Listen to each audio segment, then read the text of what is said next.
Rudolph, the backup QB, had some very sucky games, and if you ever saw them, you would think they're insane. All of the other QBs used to laugh and call him names. They never let poor Rudolph play in any football games. Then one rainy Christmas Eve, Tomlin came to say, "Suit on up, you're going in. Ref, we're subbing in 2 for 10. Oh, how the Steelers fans loved him. Then they shouted out with glee, "Rudolph, the backup QB, you'll go down in history." Here we go, Steelers, here we go. Pittsburgh's going to the Super Bowl. Here we go. Ladies and gentlemen, welcome back to Steel Nation. Merry Christmas, everybody. We got a Christmas miracle on Saturday versus the Bengals. Mason Rudolph, the third-string QB, finally gets to start a game, and holy crap, have we been held out on. I'm going to talk about all that and more, but first, you probably noticed I'm not wearing a Steelers shirt today. In fact, I'm not wearing a football shirt at all, and in fact, I have a new hat sitting on the desk, and all of that is going to be explained in a future video, hopefully coming out around New Year's, talking about the current state of the channel and where I want to go with our content into 2024. So stay tuned for that. But until then, just pay no mind to the paraphernalia that you see scattered around my station. Also, I want to quickly bring out the setup we have. This is not permanent. I wish it was, but I'm currently filming in my mother's office, so I had space to do the Christmas video, which you will see hopefully before this video comes out, if not after, because like that was a big production. I was like, big production. I need a little bit more space to move around for that one, and I wanted to have a table. However, I will hopefully be getting a new studio anyway as we move some stuff into other rooms, and I can actually put together a proper studio. So stick around for that. I'll also be talking about that in the New Year's video. But until then, this isn't temporary. So next week you might see me back in my bedroom. Who knows? With that being said, let's talk about Saturday's game, because as the song at the beginning of this episode implies, that was a heck of a game.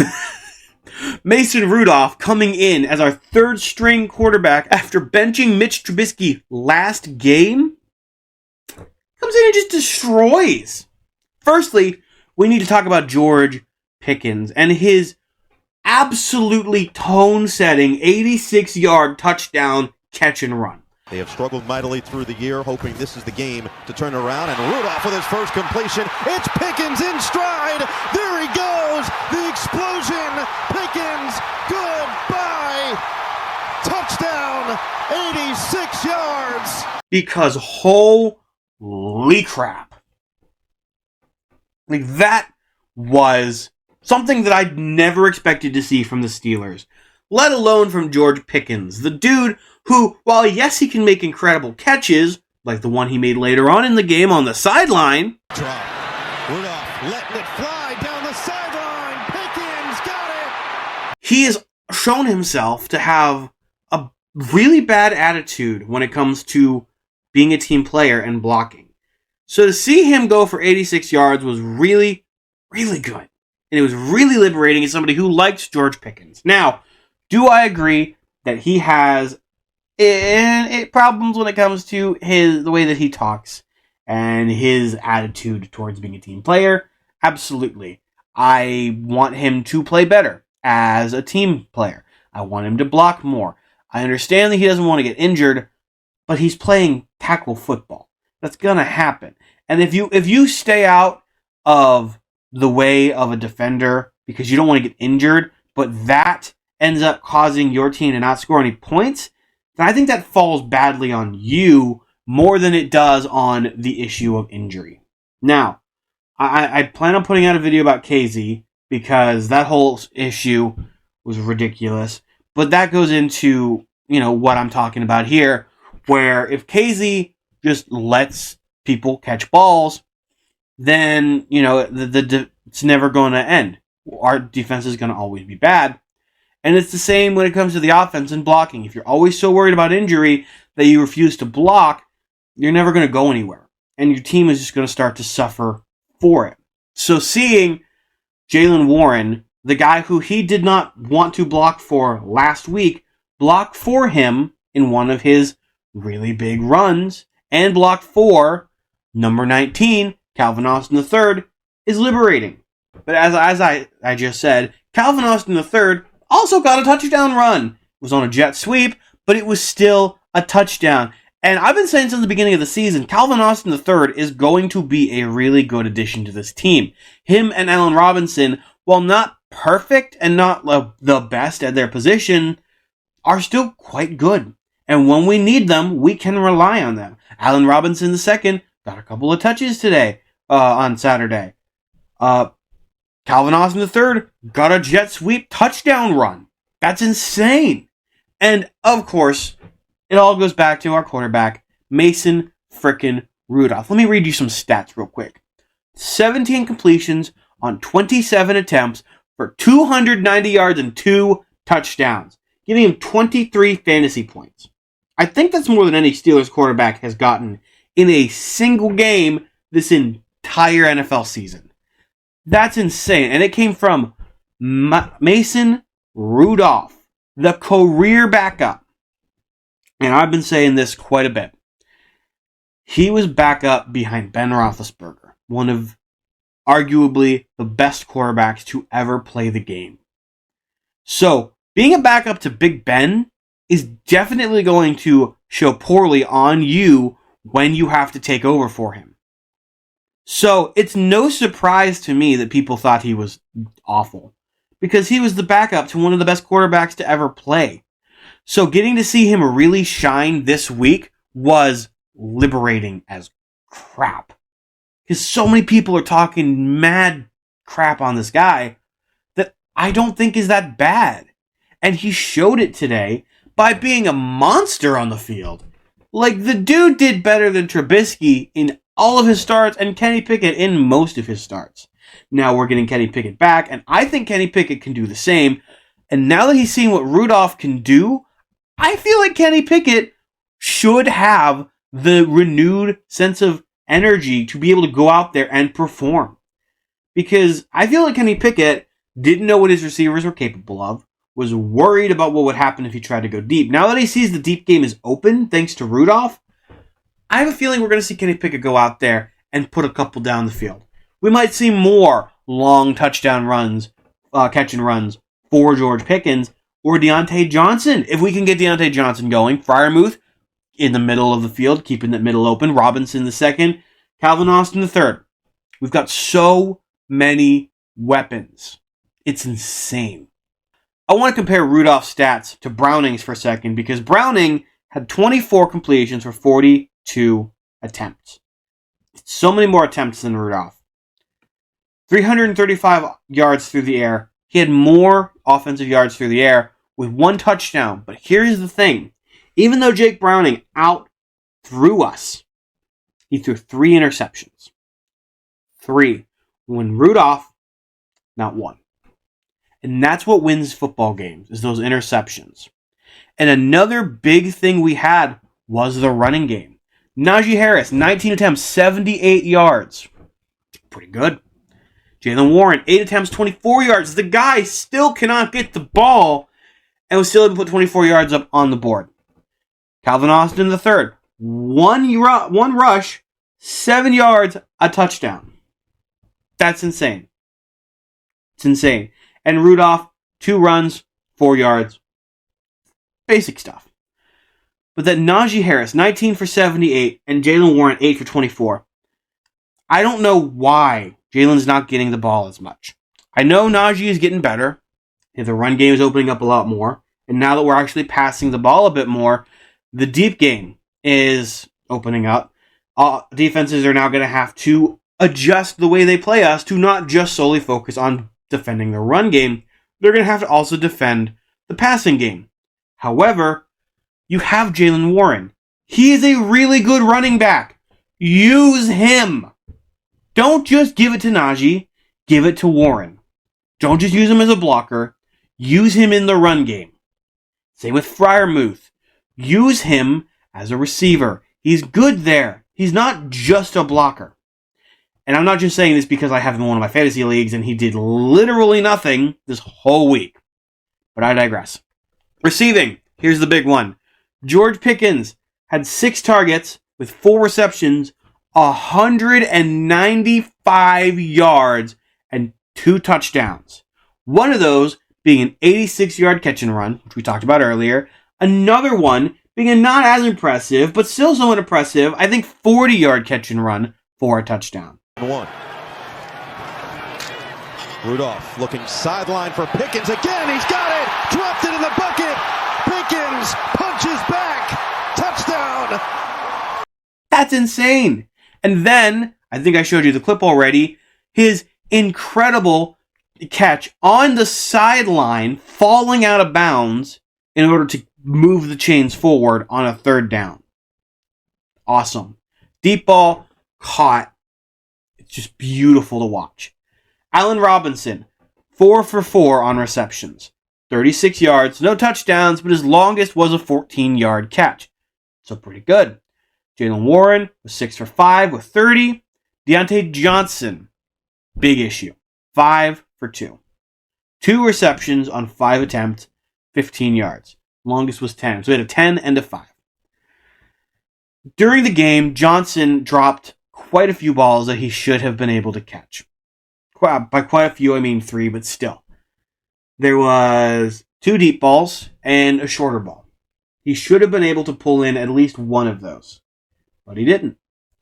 And that's something that I've come to expect from Deontay Johnson. He's either really good or he's really not. Also on here, getting his weekly catch of the game, Darnell Washington, 1 for 1 for 8 yards. Wasn't his usual 10 yards, but hey, 8 yards is still really good for a rookie tight end. Washington I don't think he has missed a catch yet this season. And that is really good because he's not only been a really good blocking tight end, but he's been consistent in the catch game. Now, obviously, he's probably only getting these catches when the quarterback throws to him because they're throwing to him when they know he's completely open. But that's still good. He's not dropping completely open passes like some other people on our team are. Deontay Johnson. But for a rookie, that's still really good. Miles Boykin, 1 for 1 for 6 yards. And Calvin Austin, the third, 0 for 2. Didn't get anything on that, but he did get that touchdown run, so we're still talking about him. The Steelers have been up and down all season. I've said it from the beginning. We beat teams we shouldn't, and we lose to teams we shouldn't. And this is one of those games. We should not have put up 34 points on an 11-point Bengals. We should not have. The way they've been playing, we should have been destroyed. The scoring should have been flipped. But for some reason, and I can only imagine that it's just Steelers BS, we won this game. And we are 1 game away from going 500 again. For the 17th year in a row. And you know what? I'm going to say it as a Steelers fan. That's what I want. I don't care about the playoffs right now. We're still rebuilding. And that's one thing I need Steelers fans to understand. We have been so good for so long. And sure, you can say we've been mediocre. We choke at the worst times. I'll say that. But we have at least been good, if not great, for the better part of 20 years. At this point, the fact that not only are we transitioning to a new quarterback, we are getting brand new talent in the offense. We have a new offensive coordinator. We are a young team. We are developing. And the fact that we're sitting at 500 and there's a chance that we're going to end this season with another winning record is incredible. Next year, though, and I'm going to talk about this in my New Year's video, I expect a playoff run from us. We're 3 years into our new quarterback. We know what we're expecting from him. We'll have a new offensive coordinator. We should have a much better time at making the playoffs next year. This year, I don't care if we make it or not. I'll still be rooting for us to make it. I always do. But if we don't, oh well. All I want is a 500 record. I want that Mike Tomlin record to stand. You guys might hate Mike Tomlin. I'm okay with that. I still think he's one of the best head coaches in the league. The issue, I feel, is complacency. I feel like he's gotten complacent with the culture of the team. The team's culture, however, is not complacent with him. And I think one thing needs to change. Either Tomlin needs to switch from what's worked so far for the Steelers, a team-based system, to an individual player-based system, or the team has to remember their roots and go back to playing as a team, which means George Pickens needs to block. He needs to be better as a team player. He needs to not constantly complain that he's not getting the ball enough. And he needs to talk to his quarterback, figure out why he's not getting the ball as much, and work on it. And that's what I want to see happen. I don't want Mike Tomlin to change how he coaches this team. Because how he's coached this team for the past 16, 17 years has led us to 16, almost 17 straight winning seasons. There's a reason that we keep him around. There's a reason that the Steelers do not change head coaches, and it's because, sure, we go through dry spells. Sure, not everything is going to go our way. The standard is the standard. But it is so much better of a mentality to stick with someone if their thing is working and to help them get better at it than to jump ship the second waters get hard. And that's why a big problem in the NFL is bandwagon fans. I will never leave these Steelers, even if we go back to being like we were in the 80s. If we start sucking, winning 3 games out of a season, I will never leave. I am black and gold till I'm gone. I bleed black and gold. You can put me in the ground in my Steelers uniform. I will never abandon this team. And there's some people that will. And that's on them. Doesn't really matter to me. Doesn't bother me all that much. Sure, I wish people wouldn't be bandwagon fans. But I get it. You want to root for who's winning. But I find it so much more fulfilling when you root for a team in thick and thin until they finally reach that Super Bowl. Because I know the Steelers will make another Super Bowl appearance in my lifetime. Maybe in the next 5 years. Maybe next year. Heck, if we make the playoffs this year, there's a chance we could bullcrap our way to the Super Bowl. Again. And if we do that this year, then I don't know. But as I was saying, that's not the goal for us right now. We're still a rebuilding team. And the fact that we're where we're at is amazing. Next year, we need to be better. That's just the black and white of it. We need to be better next year. But this year, I'm happy where we are. I just want one more win, and that's it. With that all being said, though, thank you guys so much for watching. If you guys enjoyed this video, please make sure to leave a like and subscribe if you're new to the channel. And don't forget, I have a New Year's video coming out talking about the future of this channel and what to see come 2024 and how the formats might shift. That all being said, I'm your host, Brian, and as always, go Steelers. Oh, and Merry Christmas to each and every one of you. And to all of you, good night. Here we go, Steelers, here we go. Pittsburgh's going to the Super